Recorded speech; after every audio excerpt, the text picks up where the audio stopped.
What is going on, everybody? It is Master Rolf here. Today I have got two brand new iPhone 6s in front of me. Both of them are the white gold edition, and we're going to unbox them today. So these aren't the 6 Plus, this is just the normal 6. And this top one here is a very special one. This is going to be given to one of you guys, one of my lucky subscribers. This is the giveaway model. As you can see, the 16 gigabytes there, and it is absolutely fabulous. So I'm not going to unbox this one in this episode. I'm going to unbox this one, which is going to be my personal one for now. I think I'm going to upgrade to the 6 Plus when I can get my hands on it, but I wanted to try this one out first. So I'm going to run over very brief specifications, and I'm going to unbox it with my trusty pink awesome knife. So let's just get this cut open to start off with, which I cannot do. There we go. We can cut open here a little bit better. Alright, so if you know about the new iPhone 6, it is new, obviously. I bought myself the 64 gigabytes because they now have either 16 gigabytes, 64, or 128. And personally, I think this is the right amount for me. So let's slide this off. The classic slow iPhone slide is initiating. Maybe very, very slow this year. Boom, there we go. And that is it. So that is the standard iPhone 6. It's an absolutely amazing display. I'll give you some specs in a minute, but just from its official awe, to pick it up for the first time is pretty special. As you can see, it looks really nice. The gold now covers the whole of the back. Obviously, it's got a little cover on it at the moment, so you probably can't see the color truly. But we'll go through that in a minute. Let's put that aside and get through the boring stuff that's rest in the box. We've got some headphones, la-da-da. We've got a lightning adapter, and we've got an AC plug. Woo! That's what we wanted. And I'm sure in here we have the compulsory iPhone stickers. So this is what we're here for. This is the big baby. Now I'm going to compare this for you really quickly to this. This is my Note 3. So that is the difference in size with this one. As you can see, the Note 3 has got a bigger display. I'm trying to match the displays up. But it's not a massive difference anymore. It's a lot wider, but this is nice. It's like nicer because I can get my finger all the way across, whereas this is kind of hard, but we're not doing a comparison. I just wanted to give you a very brief overview of what it looks like. So let's turn it on for the first time and see what happens. There's just something amazing about turning on an Apple device for the first time. So I'm going to run through some really quick specs. This is 5.4 by 2.6 inches across, and it is only 0.27 inches deep, which is really super thin. Obviously, it's got its fingerprint sensor. It weighs roughly 4.55 ounces. It's got an LED backlit display. It's 750 by 1334 pixels, I believe, and it is 4.7 across. And it's given me hola, hello, I'm English. No SIM card, I know, I'm English. I just wanted to show you what the screen looks like. As you can see, it looks pretty fabulous, and this is definitely going to be amazing for gaming, for movies. So I'm going to unwrap this. Oh, it's so satisfying.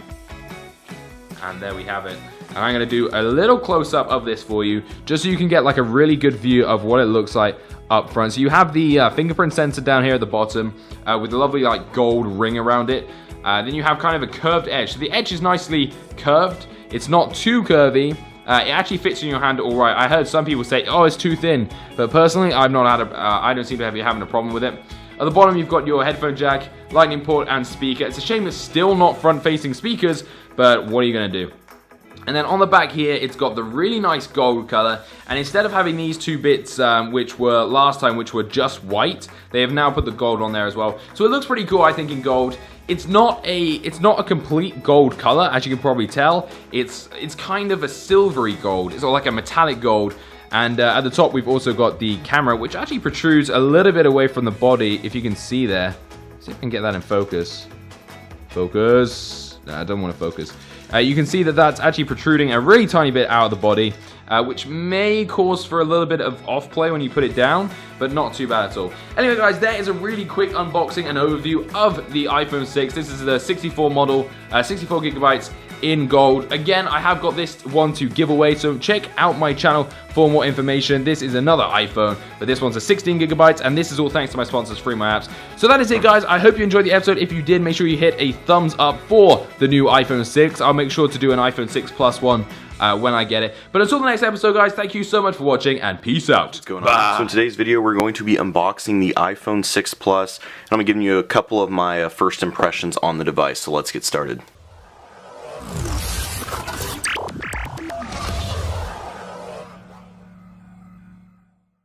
Alright, so the first things first, this box is massive. Compared to the iPhone 5S box, it is significantly bigger. Now, it's kind of weird, as always on the iPhone, or for the longest time, they've always had a display of what the phone would look like. On this one, it's just kind of a cutout. And when I was sitting at AT&T this morning and saw this box, I was like, that is huge. Put my phone up next to it. It's crazy. But anyway, really the only way you could tell between this and the 6, which one is which, is obviously the box size a little bit bigger, but on the back it does say 6 Plus at the top, but it doesn't really say it anywhere else on the box. It's not identified really anywhere else. Alright, so I've only had this phone for about 15 minutes now, so I really haven't got to spend really any time with it at all. I've just backed up, or restored my iCloud backup, and that's about it. But here's the phone itself. Massive phone. We'll get into that in just a minute when we do some comparisons with the previous models. As standard, Apple's probably going to include just the general packet that has the stickers and instructional guides. There better be stickers. Perfect, got the stickers. And then some quick start guides. It's the basic Apple stuff there. Then we also have the same earpods we've had in the past for the last 2 generations. What kind of sucks is that they didn't incorporate Beats at all into them. I thought there would have maybe been Beats headphones or Beats audio in them. Not that they don't sound good already, but you know, it would have been nice that they could have used the full potential after buying Beats. And then the wall adapter and USB cable. So very generic box. That's how they always do them, is generally the same stuff. So no surprise there at all. But now we can get into the fun stuff. Let's take a quick walk around of this device. So as you know, the power button is now on the right side instead of on the top, which obviously is new to Apple. SIM card tray right here with the nano SIM. And then you have your mono speaker on the side, your lightning USB cable, and then also microphone and headphone jack. Also on the left side of the device, you can see that the buttons are a lot bigger. Now here's one of the first things I noticed. That click, those don't feel that sturdy. Unfortunately, they do feel like they could break pretty easily. So that's one thing I'm a little concerned with. And then the toggle switch feels the same as always, but those buttons, how they click, something about that I just don't like. This screen size is massive. 5.7 inches at 1920 by 1080p resolution. It's pretty intense. One thing I do like about this is that you can turn it into landscape mode and have a similar feature like the iPad would have. But this almost feels like an iPad mini, like a mini version of the iPad mini is really what it is. It even looks kind of similar to it. One thing too that I really do like about the 6 Plus, which kind of makes it, in my opinion, better than the 6, is with the camera gyroscopic stabilization, where if you are not steady while taking a picture, it'll still give you a clear shot, or less blurred or less rigid shot, so that's pretty neat. Aside from the camera, there is improved battery life and a higher resolution screen, so there are a few features that do make this significantly better than the 6. However, it is massive. I can't reach my finger all the way across the screen, is one thing I don't like. However, when you are in an app, you can just double tap on the home button there with Touch ID without actually pressing in, and it'll minimize the screen to half, so you still have full functionality of the screen. However, you can reach the top of the page instead of having to slide your finger all the way up. That's one thing I'm really not too fond of, to be honest. Why would they make that? I mean, it doesn't really make sense, but or it does make sense, but at the same time, this is just a massive phone. I mean, when I took it out of the box for the first time, I was just like, wow. In my opinion, if they had the 6 with the same features as the 6 Plus, I would have probably gotten the 6 because of the size. Alright, so here's the size of the iPhone 6 compared to the 6 Plus. Significantly smaller. That's just crazy. It can actually like fit inside, and there's still plenty of room on top. So as you can see, the 4.7 on the left here to the 5.5 here, there's definitely a big difference. I don't really mind the screen size, honestly, of the 6. I think that's like perfect. It's really easy to use it all the way around. The 6 Plus though, it is a huge screen size. Holding this next to the Note 3, I actually felt the Note 3 was a little bit easier to navigate around. I'm not really sure why, but just how Apple has their screens displayed. Although I will say, it is very fluid how it slides across the screen here, how it kind of just blends in. I do like that a lot. And compared to the iPhone 5S, it's even smaller. As you can see here, it is crazy how much bigger the 6 Plus is.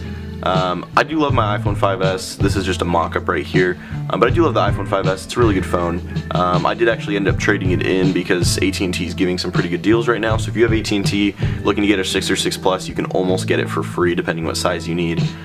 Just have to pay taxes on it, so that's pretty neat. So from left to right here, I have the iPhone 5C, iPhone 5S, iPhone 6, and iPhone 6 Plus. The screen size still, I know I've recapped on that a lot. It is huge. So that's my first impression on the 6 Plus, is that the screen size is going to take some time to get used to. I'm postponing my full review video on the 6 Plus just because I want to have it for about a week or so before I post a review, so I can get a real feel for it and see if I actually get used to the screen size, because if I get used to that screen size, I will have no problem with that phone at all. It is an awesome phone. The features are amazing.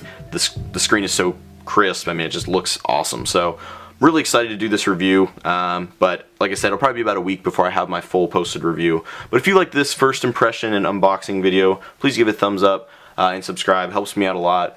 Feel free to leave any comments or questions below. I'm going to be using the phone a lot, so I'll be replying to any comments you may have or questions about the 6 or 6 Plus. So let me know what you think. Thanks for watching.